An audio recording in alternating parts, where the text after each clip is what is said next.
Let's talk a little bit about collected editions. Now, you have a couple of different options here. Well, you probably have more. You can certainly go on, I think Marvel has like a digital app now, and you can go on, you can read all these originals on your screen. But for me, it's never enough. There's something about holding a comic in your hand that has such a different quality to it, not looking at a screen. You can move your eyes around in ways that sometimes is not always possible depending on which digital device you're using to view it. And you can certainly purchase some of these older books in these collected editions. And I certainly do like these collected editions, but it gets a little bit bulky. It's kind of handy to have all of these issues bundled up into one. And, I guess it's like a collected edition more than a graphic novel. Graphic novels are kind of maybe a complete story. And this certainly is a chunk of Spider-Man here by Romita Sr. and Stan Lee. This is quite a good one. I like these collected editions when I can afford them. However, there's another option for you, and one that I discovered that a lot of these companies, such as DC and Marvel, have started doing in the past few years.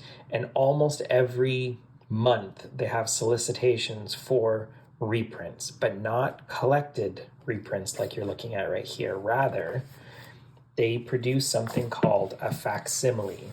Now, what's a facsimile? Well, essentially, except for a couple of different slight changes, they are reprinting the original comics in a floppy format as they were originally published. So it's not going to be exact. And you're probably looking at this and you're like, oh, Amazing Spider-Man #1, I'm rich.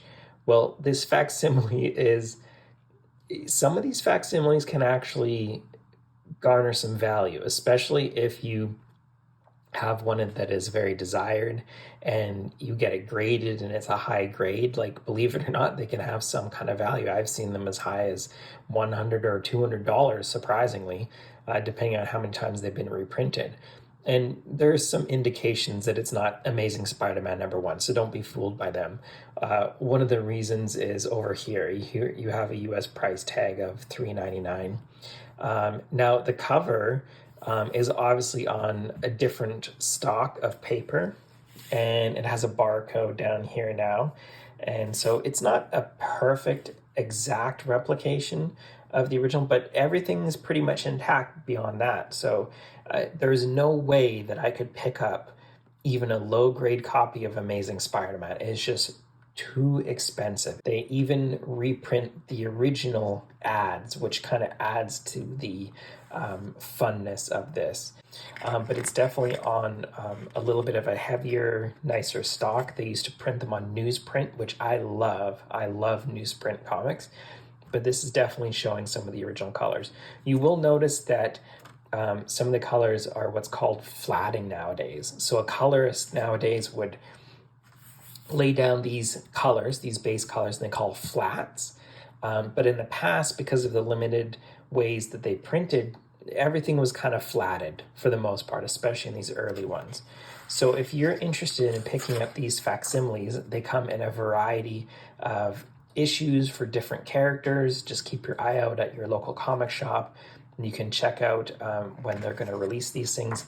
And they're super fun because now you can pick up, say, something like Amazing Spider-Man 1, and you can read it in the way that it was intended, in the way that people originally read it, including the ads. And you'll see that there's no new ads in here, but it's just like a really cool feeling when you are seeing how they were printed at that particular time, what some of the ads were, what some of the colors look like. And of course, this is like early Steve Ditko and Stan Lee. And just, it's so nice to be able to go back and see how these characters were first presented, see some of the developments. I've really been enjoying facsimiles. I would say, and I probably shouldn't say this, there's so many great independent comic creators out there, and there are some from the big two that are producing some really good stuff, but there's just something so magical about going back and looking at these original comics as these legendary creators were making it.